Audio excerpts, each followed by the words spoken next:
एक दिन एक मगरमच्छ समुद्र से निकला और किनारे पर आकर उसी जामुन के पेड़ के नीचे आकर सुस्ताने लगा। रक्तमुख बंदर ने सोचा, अपने आप यहाँ आ गया यह मगरमच्छ मेरे लिए तो किसी मेहमान से कम नहीं है।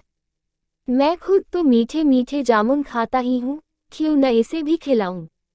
यह सोचकर बंदर ने पेड़ पर से मीठे मीठे जामुन गिराने शुरू कर दिए। मगरमच्छ ने उन्हें खाया तो वे उसे बड़े स्वादिष्ट लगे। उसने ऐसे बढ़िया जामुन पहले कभी नहीं खाए थे। उसने खूब जामुन खाए और कुछ अपनी पत्नी को खिलाने के लिए साथ ले लिए। अब तो मगरमच्छ रोज वहां आता, खुद भी मीठे मीठे जामुन खाता, साथ ही अपनी पत्नी के लिए भी ले जाता। होते होते बंदर और मगरमच्छ में खूब पक्की दोस्ती हो गई और दोनों एक दूसरे से खूब बातें करते। इससे बंदर का अकेलापन और उदासी दूर हो गई। मगरमच्छ को भी बड़ा अच्छा लगा कि एक इतना प्यारा और सच्चा दोस्त उसे मिल गया। एक दिन की बात, मगरमच्छ वे मीठे मीठे जामुन लेकर घर गया। उसकी पत्नी ने उन्हें खाया तो बहुत हैरान हुई। बोली, तुम ये मीठे मीठे फल कहाँ से लाते हो? इनमें तो बिल्कुल अमृत जैसा स्वाद है। सुनकर मगरमच्छ ने उसे अपने दोस्त रक्तमुख बंदर के बारे में बताया। बोला, रक्तमुख बड़ा ही प्यारा बंदर है, उससे मेरी पक्की दोस्ती हो गई है, वही मुझे ये मीठे मीठे फल देता है। सुनकर मगरमच्छनी बोली, हे प्रिय, जो बंदर रोज रोज ऐसे मीठे मीठे जामुन खाता है, उसका दिल भी कितना मीठा होगा। मैं उसका मीठा दिल खाना चाहती हूँ। आज जब तुम जाओ तो उसका दिल भी ले आना, मैं उसे खाने के लिए तरस रही हूँ। सुनकर मगरमच्छ अवाक रह गया। बोला, तुम यह क्या कह रही हो? वह बंदर तो मेरा पक्का दोस्त बन गया है।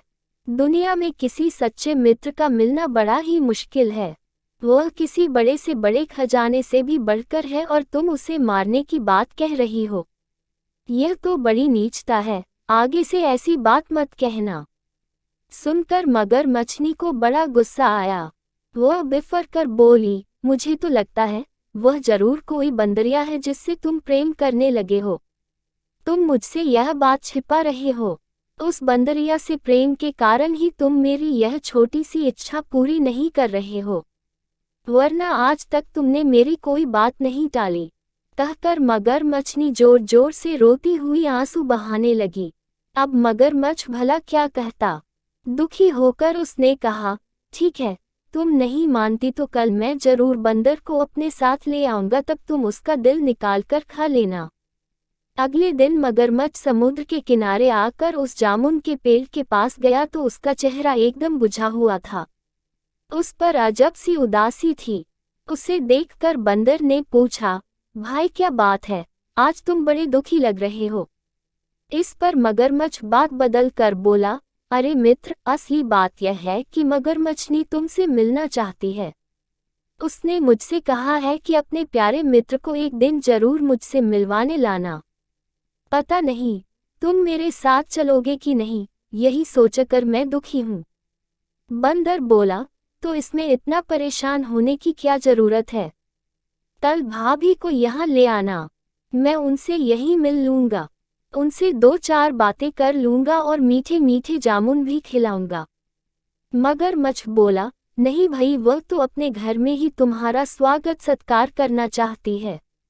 और रही बात पानी की, तो मेरा घर समुद्र के अंदर एक बढ़िया सी टापू पर है, वहां तुम मजे से रह लोगे। मैं तुम्हें अपनी पीठ पर बैठाकर वहां ले चलता हूँ। इस पर बंदर खुशी खुशी राजी हो गया और मगरमच्छ की पीठ पर बैठकर चल दिया। लेकिन समुद्र में काफी दूर जाने के बाद भी टापू नहीं दिखाई दिया, तो बंदर ने पूछा, मित्र, वह टापू कहाँ है जिस पर तुम्हारा घर है? अभी तक तो दिखाई नहीं दिया। मगरमच्छ ने सोचा, अब तो यह बंदर पानी के अंदर है और पूरी तरह फंस ही चुका है, कहीं भाग तो पाएगा नहीं, तो इसे सही बात क्यों न बता दी जाए ताकि मरने से पहले यही ईश्वर का स्मरण कर ले। इसलिए मगरमच्छ ने कहा, सुनो मित्र, वह टापू कहीं नहीं है।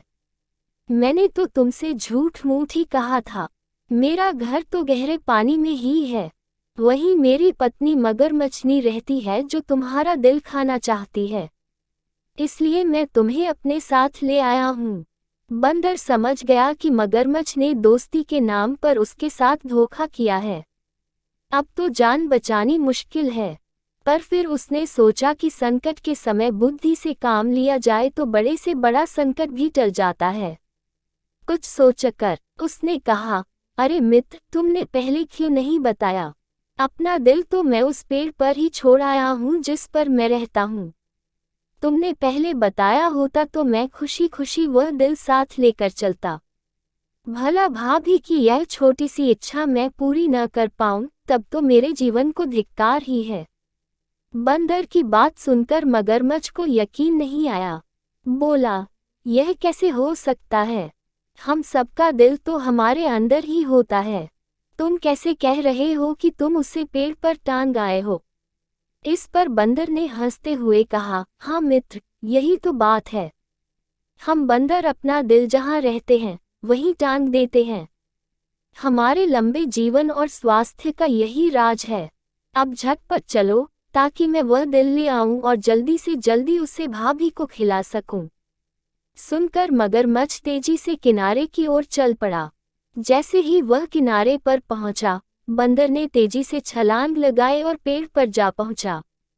अब उसे मगरमच्छ का कोई डर नहीं रहा। मगरमच्छ कुछ देर तक बंदर का इंतजार करता रहा। फिर बोला, जल्दी करो मित्र, जल्दी से अपना दिल ले लो ताकि फिर मैं तुम्हें लेकर झटपट समुद्र में अपने घर जाऊं। मगरमच्छनी बेचारी भूखी होगी। उसने तो अनशन कर रखा है कि जब तक मैं बंदर का दिल नहीं खाऊंगी, मैं कुछ और खाऊंगी ही नहीं। सुनकर बंदर ने मगरमच्छ को फटकारते हुए कहा, मैंने तो तुम्हें मित्र समझा था, पर तुम मित्रता के नाम पर कलंक हो, जो अपनी पत्नी की इच्छा पूरी करने के लिए मुझे मार डालना चाहते हो। तुमने मेरी दोस्ती के साथ छल और धोखा किया है। अभी इसी वक्त यहाँ से चले जाओ और कभी इधर आने की जुर्रत मत करना, वरना मैं यहीं से पत्थर मार मार कर तुम्हारी हालत खराब कर दूंगा। सुनकर मगरमच्छ ने पैंतरा बदला। बोला, अरे मित्र, मैं तो हास परिहास कर रहा था। तुम इसका बुरा मान गए और इसे क्या सच्ची बात समझ बैठे। असल में दिल विल खाने की कुछ बात नहीं है। बस मगरमच्छनी तुमसे एक बार मिलना चाहती है। जल्दी से मेरी पीठ पर बैठो ताकि मैं तुम्हें अपने घर ले जा सकूं और वहां तुम्हारा स्वागत सत्कार करूं। उद्धरण चिन्ह। इस पर बंदर और अधिक बिगड़ कर बोला, ओ रे धोखेबाज, अब तू कुछ भी कह, मुझे तेरी बातों पर यकीन नहीं आएगा। मैं समझ गया हूं कि तू नीच है और मित्रता के लायक नहीं है, इसलिए झटपट यहाँ से दफा हो जा। मैं अब तेरी शक्ल भी नहीं देखना चाहता। मगरमच्छ सिर झुकाए हुए वहां से चला गया और फिर कभी वहां लौटकर नहीं आया। ही बंदर मन ही मन अपने भाग्य को सराहता हुआ यह जरूर कहता था, अगर मैंने भीषण विपत्ति के समय बुद्धि से काम न लिया होता तो आज शायद मैं जीवित ही न होता। वीडियो अच्छी लगी हो तो वीडियो को लाइक कैरन, शेयर कैरन, हंसराज कैरन।